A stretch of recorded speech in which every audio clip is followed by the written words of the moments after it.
নমস্কার বন্ধুরা, আজকে আবার ফিরে এসেছি চিংড়ি মাছের রেসিপি নিয়ে। চিংড়ি মাছ যেভাবে বানানো না কেন সেভাবেই খুবই সুস্বাদু হয়। চিংড়ি মাছের মালাইকারি বলো, চিংড়ি মাছের যে কোনো কাঠি বলো, সব রকমই ভালো লাগে। আজকে নিয়ে এসেছি বাগদা চিংড়ি। এই চিংড়ি মাছগুলো দিয়ে রান্না করব। চিংড়ি মাছ ভালো মতো করে পরিষ্কার করতে হয়, নাহলে অনেক রকম অ্যালার্জির রোগ হয়। মাথাতে অনেক রকম নোংরা থাকে, ভালো করে মতো পরিষ্কার করতে হয়। ভালো করে আঁশগুলো সব ছাড়াতে হয়। চিংড়ি মাছ তো মাছ না, এক পেটের কাছে লম্বা শির থাকে, শিরটাকে তুলে দিতে হয়। মাথার মধ্যেও নোংরা থাকে, সেটাকে ভালো করে পরিষ্কার করতে হয়। ভালো মতো রান্না করে পরিষ্কার করে তবে চিংড়ি মাছটা খেতে হয়।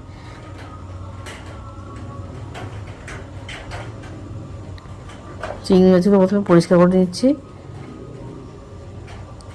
এটা চিংড়ি মাছ পরিষ্কার করতে একটু টাইম লাগে, টাইম সাপেক্ষ। খেতে খুবই ভালো লাগে। খেতে তো বেশিক্ষণ লাগে না, পরিষ্কার করতে একটু টাইম লাগে। ভালো করে পরিষ্কার করে নিয়েছি। এবার নুন হলুদ মাখিয়ে নেব।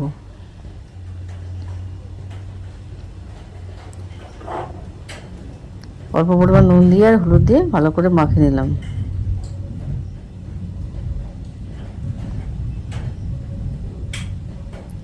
চিংড়ি মাছ বেশিক্ষণ ভাজতে পারবেন না, বেশি ভাজলেই শক্ত হয়ে যাবে।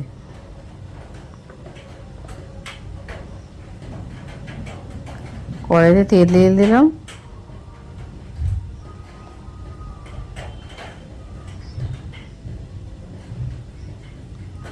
এবার সব মশলার জন্য নিয়েছি সরিষা, কাজু বাদাম, একটু পোস্ত, একটু কটা আমন্ড নিয়েছি, পেঁয়াজ, টমেটো আর রসুন। সরিষাটাকে জল দিয়ে কিছুক্ষণ ভিজতে দিতে হবে।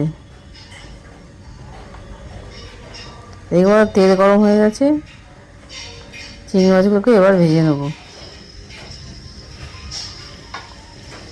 গ্যাসটা একটু কমিয়ে দেবেন, নাহলে গায়ে তেল ছিটকাতে পড়ে।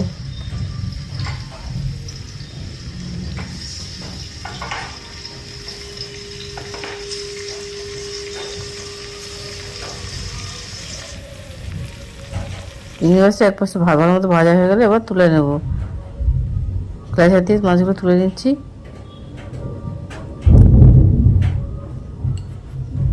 সাবধানে করতে হবে, আর তেল ফেল ছিটকোতে পারে।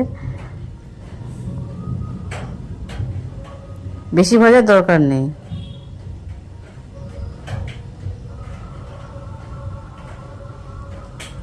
এভাবে আমি সমস্ত চিংড়িগুলোকে আমি ভেজে নিচ্ছি। প্রায় 500 মতো চিংড়ি নিয়েছিলাম, সমস্ত চিংড়িগুলোকে আমি ভালো মতো ভেজে নিচ্ছি।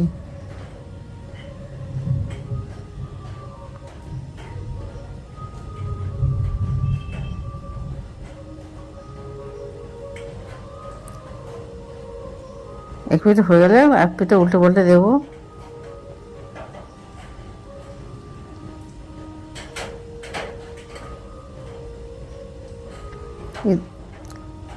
এই রান্নাটা গরম ভাত দিয়ে খাবেন, খুবই ভালো লাগবে।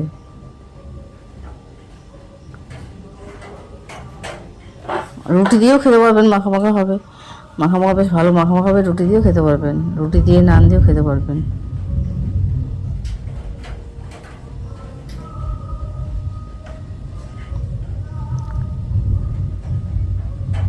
এই রান্নার গ্রেভিটা বেশি হয়।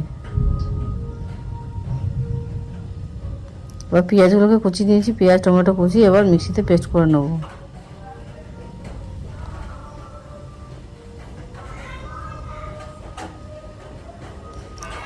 মিক্সিতে পেস্ট করে ভালো মিহি হবে।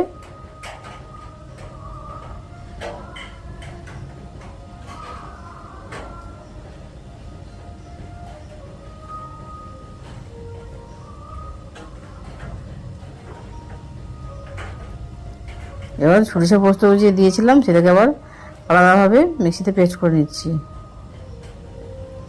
সরিষা পোস্ত দেওয়ার সময় একটু নুন দিয়ে দেবেন, তাহলে আর তিতো ভাবটা থাকবে না।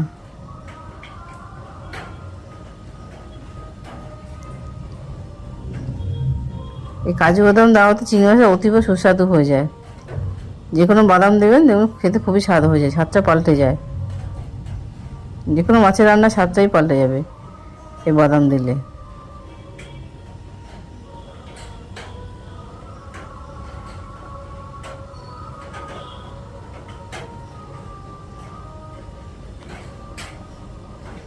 সামান্য পরিমাণে নুন দিয়ে দিচ্ছি।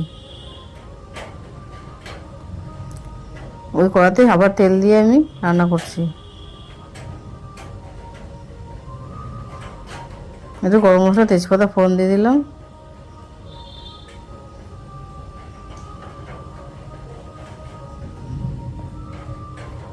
ওর মধ্যে বাটা পেঁয়াজ বাটা যে ছিল, পেঁয়াজ, টমেটো, আদা, রসুন যে বাটাটা ছিল ওর মধ্যে দিয়ে দিলাম। ভালো মতো কষাতে হবে। যত ভালো মশলা কষাবেন ততই ভালো, খেতে ভালো হয়। অল্প পরিমাণ হলুদটা দিয়ে দিলাম, হলুদ লঙ্কা গুঁড়োটা দিয়ে দিলাম। বাড়িতে রান্না করে দেখবেন, যে কোনো এই রান্না করার কোনো ব্যাপারই না।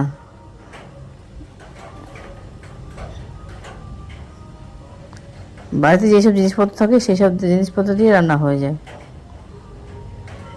এবার বাদাম, পোস্ত আর সরিষাতে বেটেছিলাম সেটাকেও দিয়ে দিলাম।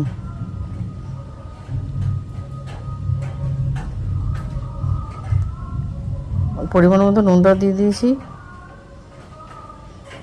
মশলা দেওয়া জলটাও দিয়ে দিচ্ছি আমি। ভালো মতো ফুটতে দিতে হবে। এরপরে প্রায় ফুটছে, এবার চিংড়িগুলোকে আমি ছেড়ে দিচ্ছি। চিংড়িটা দিয়ে বেশিক্ষণ রাখতে হবে না, তা বেশিক্ষণ না রেখে অল্প সময় নাড়িয়ে ছাড়িয়ে তুলে দেবেন।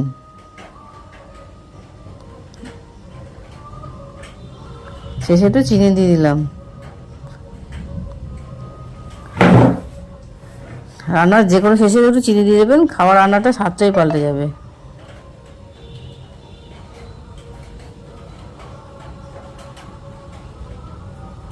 এবার রেডি আমার চিংড়ি। এই রান্না যদি আপনার পছন্দ হয়ে থাকে, লাইক এবং সাবস্ক্রাইব করবেন। কমেন্টে আমাকে জানাবেন বাড়িতে রান্না করে কেমন হচ্ছে।